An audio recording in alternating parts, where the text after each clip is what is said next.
Lecture 12 Exoticism, Identity and Representation in Western Translation from Arabic. According to Ovidi Carbonell, a bad translation is just a perfect swindle. You pay for reading what the original didn't want to say. You pay for wood riddled with woodworm. You get worm-eating fruit. And above all, you pay in order to suffer.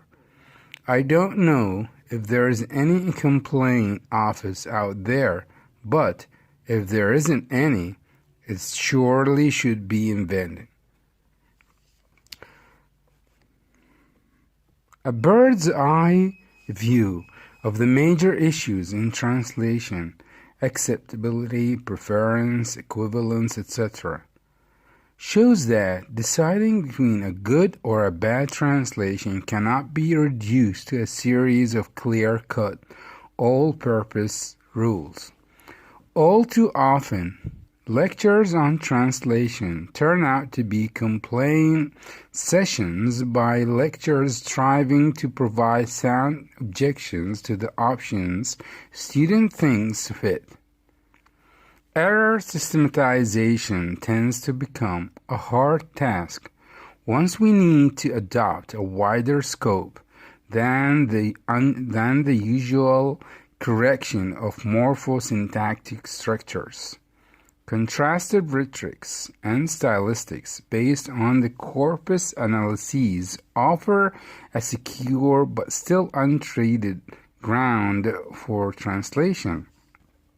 Likewise, it is still early days to assess the significance of cultural studies for translation with regards to the day-to-day need for direction in the didactics and assessment of translation, especially when dealing with literary translation of culturally distant cultures and languages. It becomes apparent that there are no easy or consistent solutions. The debate is still centered on the appropriateness of literal versus free approaches. Both translation methods have been used in Spain, for example, in translating Arabic literature, showing diverse results and diverse ways of tackling what seems to be the principal cultural issue. Taking the reader nearer to the source culture or nearer to the target culture. Foreignizing, that is, importing alien elements to the target culture which are supposed to belong to the source culture. For example, by means of loan words, calques, and discursive structure of the original, is opposed to familiarizing a process by which alien elements and their references that may cause strangling effects are reduced to familiar references so that the information of the original is easily understood in terms of the target culture.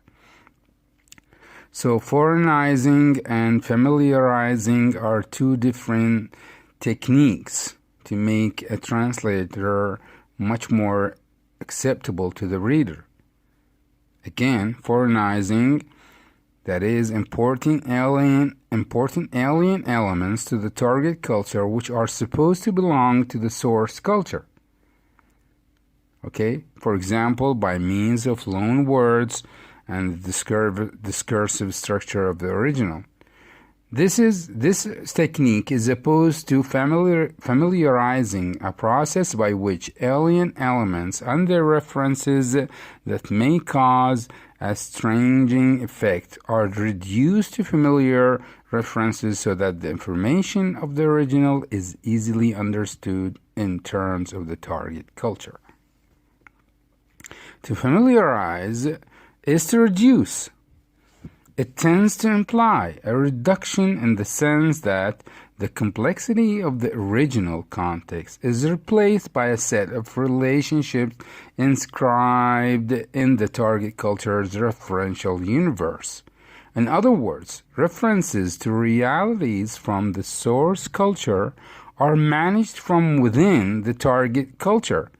Newness replaced by coditionality. So newness is replaced by quoting from the original culture. The target text may thus be said to enter as a result of the translation process into the target culture and to belong there from then on. From within that culture, the reader plays an active role in conferring an acceptable and coherent sense onto the text. The reader collaborates with the author and text alike. The translator, who is a sophisticated reader of a different kind, collaborates by mediating in the selection of a different linguistic code, as well as different network of cultural references. This does not mean that the translator always substitutes familiar references for foreign ones, which may be the case in certain texts where those references are secondary to the purpose of the translation.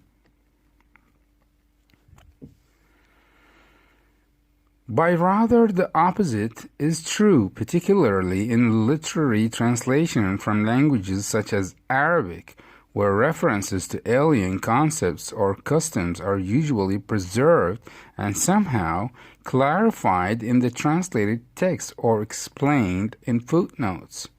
The point here is that for the reader to interpret in an adequate way what the Arabic text says, it is absolutely necessary that the new information be processed, made to cohere from inferences taken from the reader's experience and knowledge of the original context. The translator largely prepares the ground for the reader's interpretation, and not merely through a change of linguistic code. Translating involves a great deal of cultural transpositions and adaptations. Tackling newness always involves an adaptation, a negotiation, the establishment of a common ground or a mediating space. But given that, it is difficult to determine the exact nature of such personal terrain. Not two interpretations are the same. Approaches do change from one culture to another, and from one intercultural network to another. As I said earlier, it is said that some skepticism about rigid approaches to culture and translation. The aim of this saying is to argue that it is considered and applied separately. Both linguistic, textual, and cultural studies cannot provide adequate and useful assistance in dealing with the complexities of intercultural communication through translation. Drawing on translations from Arabic into, for example, Spanish, the case for some exoticism is in translating from Arabic may be necessary for strict dichotomies, foreignization versus domestication. For example, do not seem to be flexible enough for either the theorist or the practitioner. In translating from Arabic into Spanish is paradigmatic in the sense that context setting where interaction takes place is different from that adopted from other languages. A Spanish translationist and translator from Arabic and English proposes a translation typology organized in terms of the relationship existing between codes. We might already draw a distinction between two ways of translating according to the hierarchical relationship that may be established between two or more languages, closing if we descend down the hierarchical ladder in terms of which languages are thought of in a given social situation. For example, translating from English into Spanish, or deciphering in the case we climb up the ladder, which means translating from Arabic to French.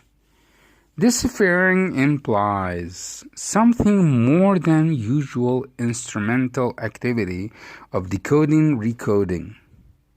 It implies a historical fascination for the source code, an attraction to the different ways of codifying thought,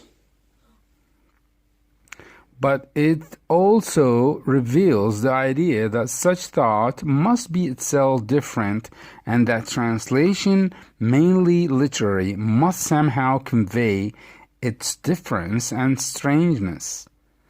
In translating English into Spanish, for example, any unaccounted for divergence is considered an error, a woodworm. But when dealing with this translation from Arabic into Spanish or English, or even from Spanish into English, exoticism appears. In fact, and bearing in mind the worm-eating apples, some people would pay extra for large-sized worms in their translations. Some would even buy the translation for its worms, especially if these came from Arabic texts.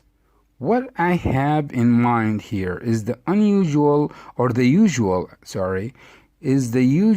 literalism or foreignization that is taken for granted in translations of the Arabian Nights, for example, where Al-Malik Said becomes in Spanish the Spanish translation of O Happy King. Although no one would expect a queen to address her husband in such a way unless that queen is Shahrazad. If bad translations are such because of a difference in adjustment between what the source text and the target text say, then exoticism could be considered an error or a swindle, an ideological device which clarifies a foreign reference in terms of what the target culture expects from the source culture and not what the latter actually says. It is, in some respects, an inflation of meaning, which is intended as an alleviation of the obvious loss of cultural references, but which in fact replaces some others that occlude, even annul or openly contradict the original ones.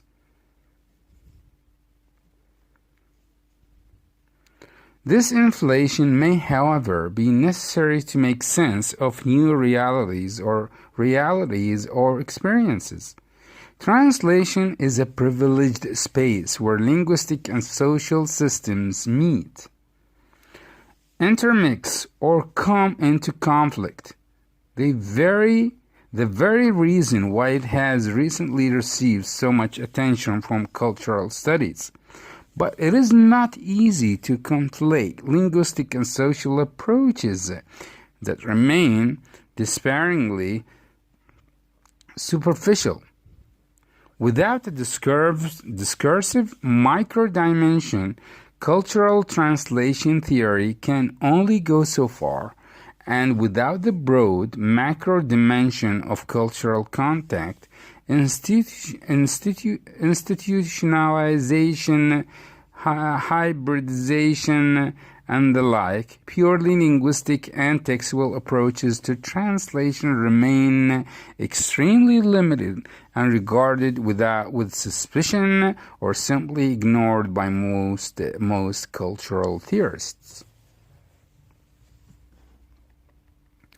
Although the cultural turn in translation studies has become commonplace, we tend to believe that there is a crisis in cultural translation theory due particularly to the sheer difficulty in coping with an enormous, largely redundant amount of cultural theory being developed in many fields, and b.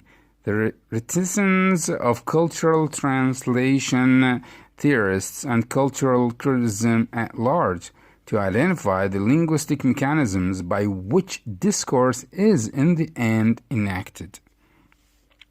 Except for a few studies, critical linguistic approaches to translation are few and far between. Exoticism, for example, cannot be explained in terms of functions. Functionalist approaches tend to be too rigid and general. What is needed is a semiotic theory that takes into account the pragmatic implications of using socially established images of the other. Exotic translation generally produces what target readers expect. In the case of Arabic, ethnocentric translators domesticate the literature and its associated culture. On this point, Vinotti, 1998, elaborates. A translation project motivated by an ethics of difference thus alters the reproduction of dominant domestic ideologies and institutions that provide a partial representation of foreign cultures and marginalize other domestic constituencies. The translator of such a project, contrary to the notion of loyalty developed by translation theorists like Nord, is prepared to be disloyal to the domestic cultural norms that govern the identity-forming process of translation by calling attention to what they enable and limit, admit, and exclude in the encounter with foreign texts. But things are by no means so simple. Undertaking an ethical project is an almost impossible and perhaps irrelevant task. It may be that there is always a need for the exoticism of the foreign in translation. This is the dimension that translators and translation theorists are unable to tackle in a normative and ethical sense.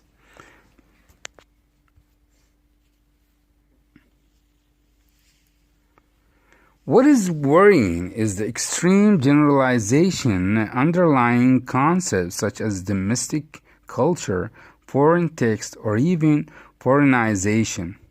Translation enables readers to acknowledge, even accept, what a priori is an alien text, crammed with alien references. Readers may cohere the unfamiliar by accommodating a new system of categories and the human practices they describe or imply.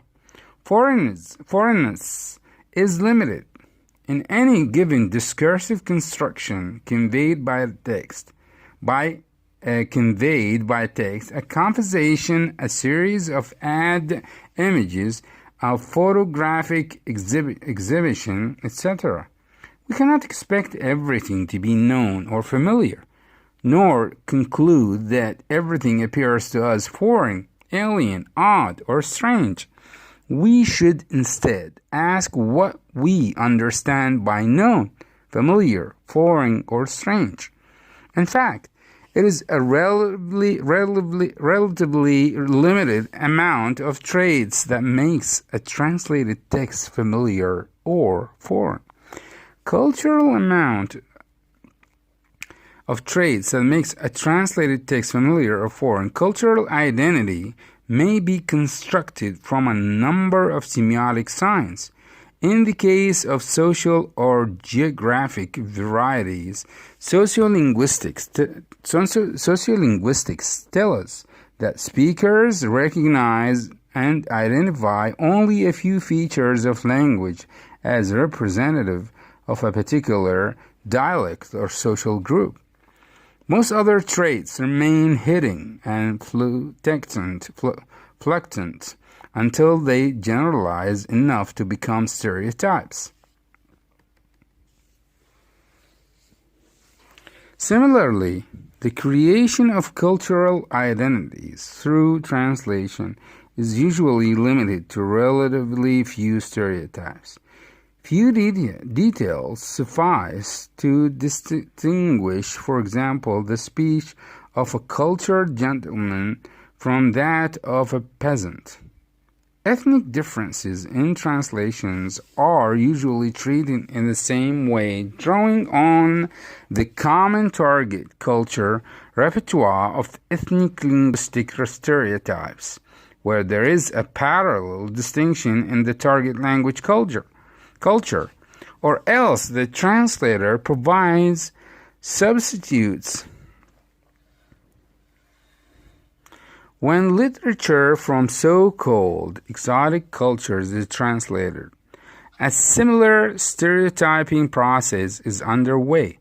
English or Spanish readers usually classify in advance what they may encounter in a work translated from Arabic, Farsi, Chinese, or Malay.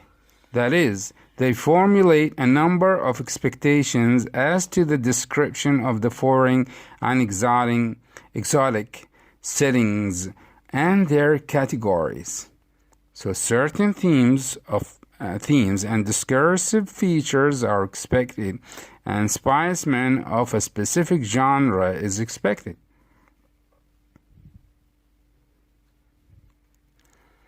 So, certain themes and discursive features are expected, and specimen of a specific genre is expected. Exotic literature.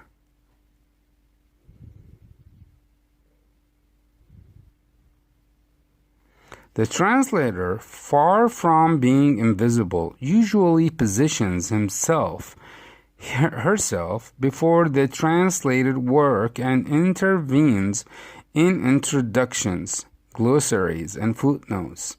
His voice, his subject position is generally clear in traditional, romantic, or realist exoticism.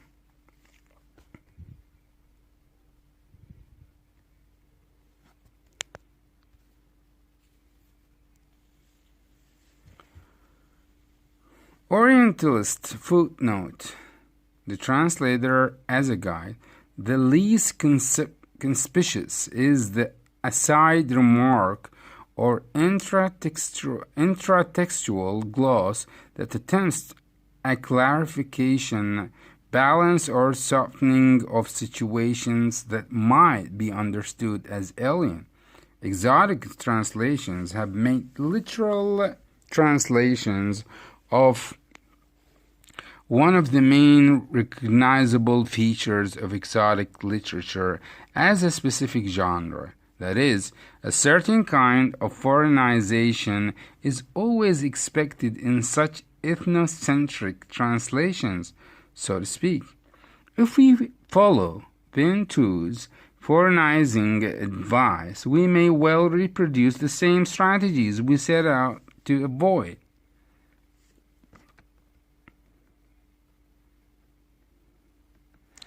Popular Arabic expressions such as Wahiyat Ayunak, rendered literally into English for the life of your eyes, constitute a distinctive trait of the delegate's speech. contrasted with the lawyer's more neutral and standardized speech. The Arab author Al-Hakim draws therefore a distinction between the language and attitude of both characters, one nearer to the countryside and its way of life, the other to Cairo and European manners. This distinction is articulated in the dichotomies popular versus urban, underdevelopment versus progress, both, and this is essential within the Egyptian cultural framework. In fact, their conflictual aspects lead the reader to believe eventually that the principles and applications of European perspectives may be erroneous. But in offering a literal translation of such idiomatic expressions, the translator adds a new dimension.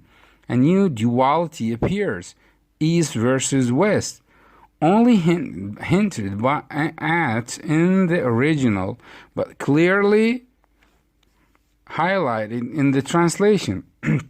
Why not translate pragmatically, bring me a coffee for God's sake? Sorry. In other passage, for example, in Egyptian, they say, Naharuhu Aswad is translated as black be his day. But a suitable pragmatic rendering, such as any other example, would have undoubtedly be more appropriate.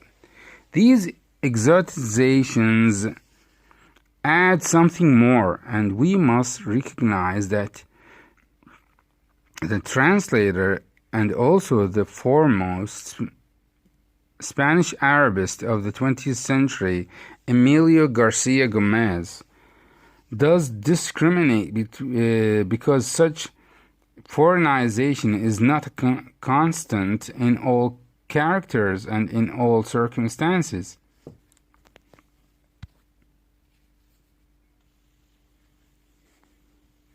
The lawyer almost never uses popular expressions. His smooth discourse is no different from the usual in contemporary European fiction, and he is therefore invested with the balanced perspective usual in European realism. The author's voice in the Spanish translation becomes then, through narrator and translator, a trustworthy interpreter of the foreign culture.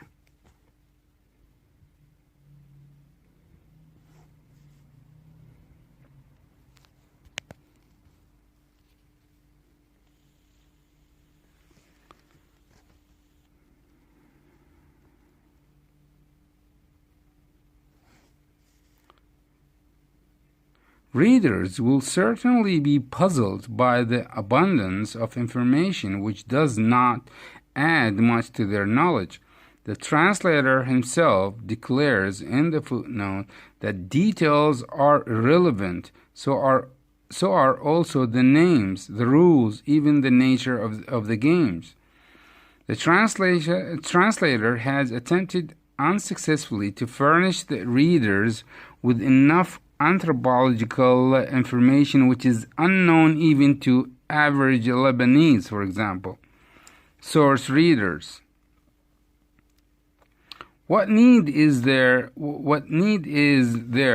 for translating names literally, for example, a functional translation providing probable target language names, even if their referential value is only conjectural, is all that is pragmatically needed and would be the